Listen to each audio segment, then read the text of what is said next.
Hello, and welcome to Booked on Shalom World TV. I'm your host, Clare Hinshaw.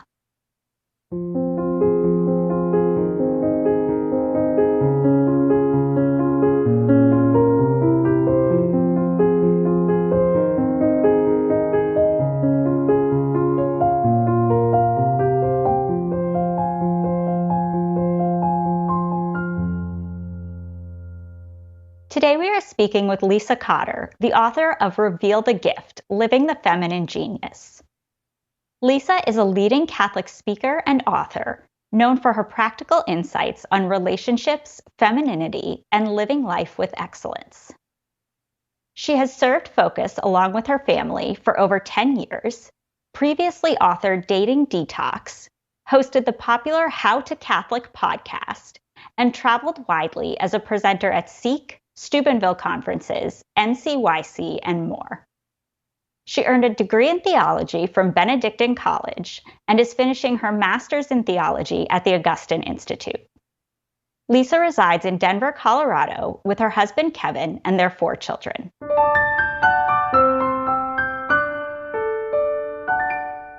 Lisa, welcome to Booked. Thank you so much for having me. It's so great to be here. Well, we're so excited to have you. And I think the best way to start off is probably if you could just set the stage for us a little bit. Your book revolves around this concept of the feminine genius. So what is that? Why is it important? It's a concept that was made popular by Pope St. John Paul II, although he was not the one who first spoke about it, or I don't want to say invented it because it's something that's real, but he was the one who kind of made it popular. But interestingly, he never actually came out and defined the feminine genius. He talked about it a lot in his addresses, especially in the 80s and 90s, which was a time in the church and in the world when we were starting to see the world really start to push women to become more like men. There's this push of women asserting themselves like men. And John Paul II, noticing this trend, was getting a little nervous. And so he said, okay, I got to start talking to women about the unique gifts that they bring to the world, about the beauty of who they are and how they were created. And so that's where this sprang from. So he never came out and defined it, but people who are a lot smarter than I have defined it. And so I usually turn to them for the official definition. And the person I like to kind of lean on the most is a woman named Sister Prudence Allen. And she is a philosopher of gender, and she defined the feminine genius. She said the phrase, the genius of woman, refers to a way of being, acting, and loving in this world, which manifests a unique creativity in human relationships. So the first time I remember hearing feminine genius, I thought it was about how smart women are, which women are very smart and intelligent, but more so it's about how a woman was created, and in particular with this person-oriented disposition. So when I kind of sum it up, I say it's this person-oriented disposition of woman. It's the way that people, that women see people as people, or as JP2 put it, how women see people with their hearts. So it's this unique capacity to see the other as a person and to love them and to reach out to them with that first and foremost in the front of their mind. Wow, that is so beautiful. Thank you for sharing all that. So I love the way in the book that you draw out the feminine genius by focusing in on 8 virtues or gifts that, based on the writings of Pope John Paul, you say kind of are fundamental to the feminine genius. So I'm sure you could have found more than 8, but I'd love to hear how you focused in on the ones that you did, why you thought those were the most important. Yes. So just like JB2 didn't define it, you're right. He didn't give us a set list of these gifts, these virtues, values. There's different things that people have called it, characteristics, right? I like to use gifts because that's typically what you would see him talk about in conjunction with them. But you're right, he didn't give us a set list. So these 8 are not, it's not like, oh, these are the 8 things of being a woman, right? We don't want to confuse that, right? That's pretty important. But as I was scouring his work, scouring his writing, I was looking for words that he came back to or concepts that he honed in on.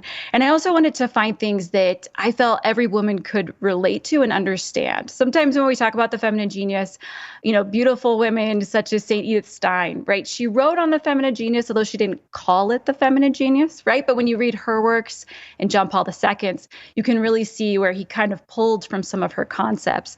But she's very philosophical. And so sometimes some of those concepts that we use to talk about the feminine genius can be a little above even my head, right? So I was choosing words that I was like, okay, this I can drill down on. This I can study and figure out. This I can learn how to grow in.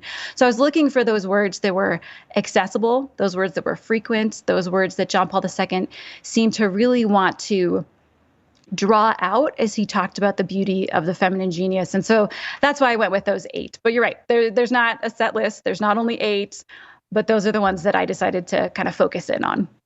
Well, I really loved the way that you delved into them. You also kind of personalized them by pairing each one with usually a saint, but some sort of holy woman who really, you said, embodied the particular gift that you were focused on. I'd love to know how you went about figuring out which women paired best with which virtues. Yes, that was one of my favorite parts, actually. It was really fun. I'd get to a word and I'd be like, oh, okay, who are we going to go to? Now, I think with some of these women, honestly, I think they chose me. Like there were definitely moments where I was, praying with a gift or thinking about a gift, and saints who I really didn't even know that well came up. And I was like, really? I don't know anything about her, but okay, Lord, I'll look and I'll see. And oftentimes it was the perfect woman.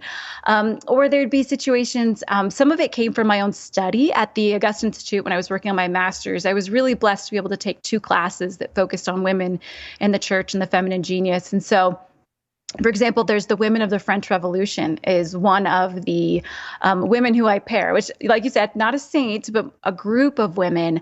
But their story I was so taken in by their story, and I thought, we have to tell this story. So I used them in the book for the chapter on strength, showing the strength that they had as they walked through the French Revolution and the impact that they made, right? So some of these women, I really do feel like the Lord or the saint was like, you need to tell my story. So I chose them in that way. And it was beautiful to see. I really wanted to, in sharing their lives, I wanted to get past kind of the surface level. I really wanted to get at the heart of their story. Who were they? What made them tick? How did they struggle even? What were those places where in life, they had to grapple a little bit? Or what are those things in life that were a challenge for them? And how did they navigate those things? And so I was looking for women who had stories to tell, not just, oh, they were, super holy and then they died, right? Like, no, I was like, where's the conflict? Where's the struggle? Where can I identify with this woman? And that's how I got down to those women. Oh, I love it. And it does just make the book so much more personal and readable, just to have that example right in front of you of a real person. Now, we've talked a little bit about these virtues and what they are. But what is the importance of them? Why is it important for women to cultivate these specifically more feminine virtues? Yes. Well, JP2 called the feminine genius vitally essential, right? So there's something about these gifts that I would say these gifts flow from the feminine genius. They're not the feminine genius themselves, right? But we have these gifts that flow from that person-oriented disposition, that person-oriented nature of ours. And so he was really concerned about them being, kind of like brought into the world, right? Like sent into the world. And I think before I get into, why do we want to develop them? I think it's really important to note that these gifts are not meant to be stereotypes, right? JP2 is not trying to stereotype women or box them in. And also it's important to note that these gifts are not exclusive to women. So it's not like, oh, these are feminine gifts and men have nothing to do with them, right? So when we say, oh, women are intuitive, that doesn't mean, and men are, clueless, right? Like, no, he's not saying that, right? Benedict really draws this out. He talks about how women are the privileged sign of certain gifts, or what he calls values, right? And that's because of our feminine genius. There are certain gifts that are just more natural to us. And so our job is to bring them into the world and model them to the men in our lives who are also called to live and cultivate these gifts, but in their own masculine way. And so these gifts can, in some senses, be like a virtue, right? So we can grow in these gifts. It's not like, oh, I'm generous and just boom, I'm generous, right? No, like we actually need to grow in these, right? So it's important that women recognize what they are naturally inclined toward and what God created them in a special, unique way, right? Gifts that are fitted to our nature, right? That the world needs, right? JP2 saying these are vitally essential. He says these gifts, they humanize the world. And so he wanted to make sure that women understand these gifts so they know how to live from them. But again, this isn't about fitting into a little box, right? The way that you express these gifts, each individual woman, like there's a huge field that you can express these on, right? Just look to the saints, right? We have saints and they live totally different lives and they had different strengths, and the way they express their feminine genius in these gifts could be from one extreme to the other. But the point is that they were all living from them. So we need to recognize in ourselves, what are these gifts? How do I grow in them? And how do I bring them into the world? Because as JP2 said, they're vitally essential. The world needs this. The world needs the way women humanize the world. Wow. Well, as you're talking, I'm thinking, and you kind of give us the practical guide for that, or at least a first step in each of the chapters. You include a challenge, a practical challenge for growing in each gift.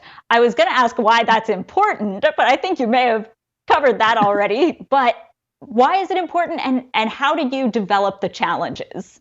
The challenges were really fun because I didn't want women to just, look at these gifts and go, that's great. I read about them. Now I have more intellectual knowledge about them. No, I wanted them to be able to live them. And so the challenges give you ways to be able to pull them out, give you ways to be able to find that gift within yourself, or to better grow in that gift. And so I think it was really fun. And a lot of women have said that is something that they've really loved about the book, is that ability to not just learn about this gift, but then to be able to put it into action and be able to find in their own life, how do I live this? How do I deepen this? Well, yes, I agree. I'm so glad you included that. I love practicality. So any practical steps, I'm a fan. But as we're coming to the end here, just one more question for you that really struck me. I thought it was so interesting in each of the chapters. We've talked about all of the good stuff with these gifts, but you also mentioned that our gifts can sometimes, the devil can twist them and turn them into weaknesses even. I'd love if you could just share a little bit about how that can happen and how to guard against it. Yes. Sometimes our greatest strengths can become our greatest weaknesses, right? So if we have a great interior strength, so that's something I talk about in the book, right? Women have this amazing interior strength. We can use that in times of trial, right? To hold people together, to help in these difficult situations, to be emotionally there for people. But we also have then the strength on the opposite side to hold a grudge, or to put up walls in our hearts and cut people off, right? And so we need to recognize this about ourselves, that these things that can be so good, if we're not aware and if we're not paying attention, that we can then use them in a way that kind of turns on us. And so that's why I really wanted to talk about what are some of these ways that they get twisted. Because sometimes, you look at your own life and you're like, why do I do that? And it's like, oh, because that's a strength in you, but you're not using it for good right now, right? You're not using it for virtue. You're allowing it to become a vice, or you're allowing it to become something that separates you from God or from people. And so that awareness, I think, helps you to be able to live your feminine genius when you can go back and say, okay, I need to correct in this area. I need to be aware in this area that I'm using this gift for good, as opposed to allowing it to get twisted. Well, Lisa, thank you so much for sharing all that. And I can't believe we're at the end of our interview time already, but thank you so much. It's really been wonderful talking with you. Thank you so much. It's been a delight.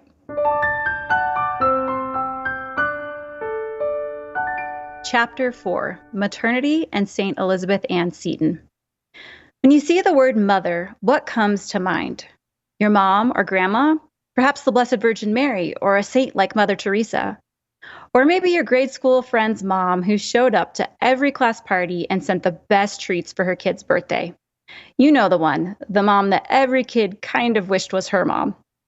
Well, for me, the word brings to mind many of these images, plus, depending on the day, a feeling of delight or sometimes anxiety. As the mother of 4, the role has simultaneously been the best and most challenging role of my life. I cannot help but recognize that the gift of motherhood is something I should never take for granted. With 2 5-year gaps between kids, I know the pain of wondering if my years of mothering are ending early, and the joy of expecting an unexpected child. For each of us, the word mother comes with its own thoughts and emotions, which can be both positive and negative. Perhaps this is because motherhood is at the foundation of all of our lives. Each of us began in the womb of our mother. Many of our first memories likely included our moms. Over the years, our understanding of the word expands, as does its complexity. God created women with a sacred space in her body to give life to others. Knowing how immense this responsibility would be, he equipped her with the abilities needed for mothering.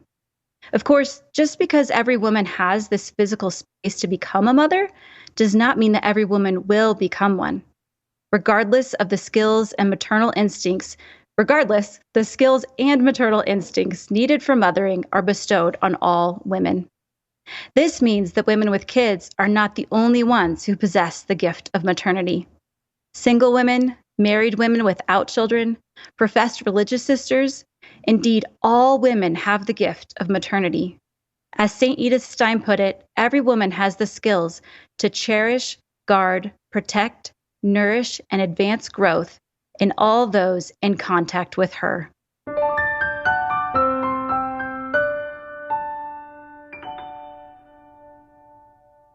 When I was a kid, my mom made us write letters to our grandmas every week. And I honestly hated it as a kid because I thought, gosh, this is so silly to have to sit here and write these letters every week. Doesn't grandma know I love her? Doesn't she, she doesn't need to know that I had soccer practice, right? But later in life, when I went to go visit my grandma at her house, because we didn't live near each other, I found a chest in her house where she had kept all of our letters that we had written her as a kid. I think that was one of those moments when I realized, wow, we can use words to show our love. We can use words to share our life. And those letters meant so much to my grandma that she kept them all those years. And pulling them out and being able to go back and read about my life as a kid was this amazing gift. And I realized, wow, we really do need to be documenting our lives. The language, the way that we speak to each other, the way that we write to each other, is really capturing history. It's capturing people's hearts. And I'm so grateful now that my mom made me do that.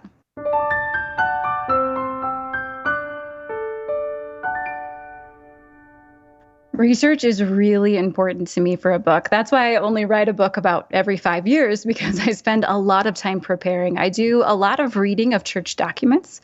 I read up on the topic from other authors. And then I think my favorite part about researching for a book is that I talk to people. I very intentionally, I interview people, spend time with them, specifically asking questions about the topic that I'm preparing to write on. And being able to have that conversation with them, understanding where their life experiences are coming from, I think really helps make a book come alive more, because then it's not just my views or my opinions or my experiences, but I'm able to gather from other people. And that makes, I think, the book come a lot more alive.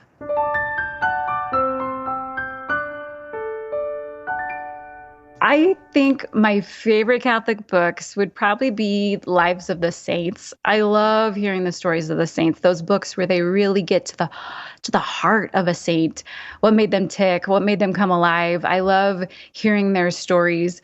I would also say that I'm a bit of a sucker for Tolkien, and if I can throw him in there, I would also put in C.S. Lewis and the Chronicles of Narnia.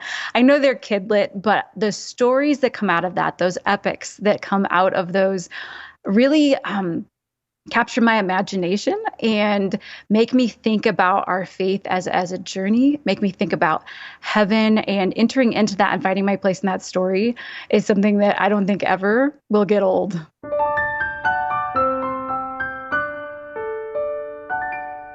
Stories have power. I think it's been said, I don't know by who, but he who tells the best story wins.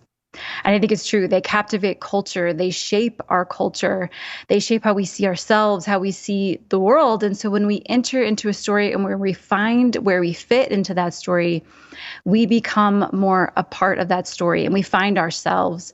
And so I think when we take that time to read stories and enter into them, we actually learn about ourselves. And I think that's pretty amazing that words can do that.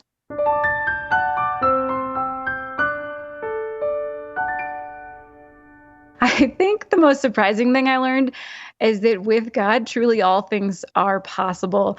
See, I don't consider myself to be a writer. I did not go to school for English. I don't enjoy writing. I'm wrapping up my master's at the Augusta Institute, and every paper is a fight and a battle for me.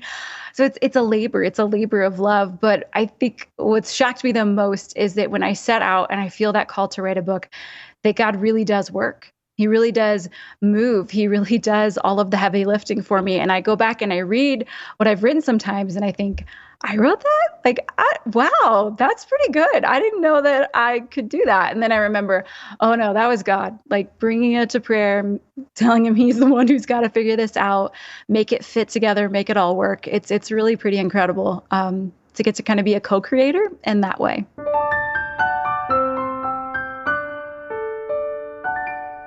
Hi, my name is Maddie, and I want to recommend to you today Lisa's book, Reveal the Gift, for a couple different reasons. Number one, it takes this maybe buzzword phrase, feminine genius, and breaks it down into intellectual and approachable nuggets. It takes the attributes of the feminine genius and reveals them in such a way that we can receive them and then live from them.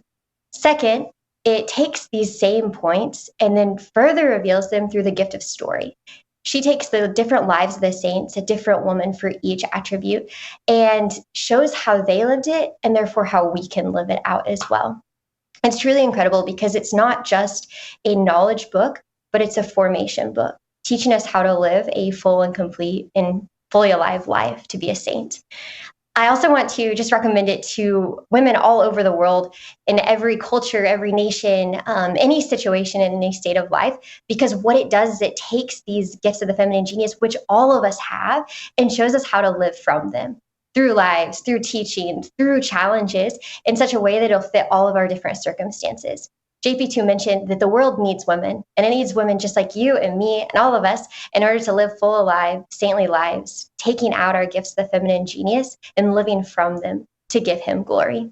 Thank you for joining us for Booked on Shalom World TV. Come back next week for another episode. Until then, happy reading.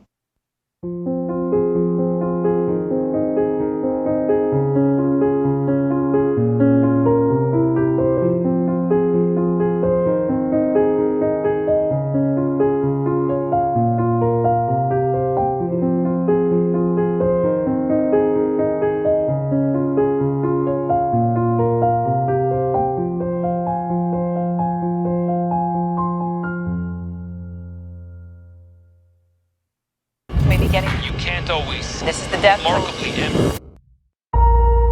Turn back towards God. Rise up.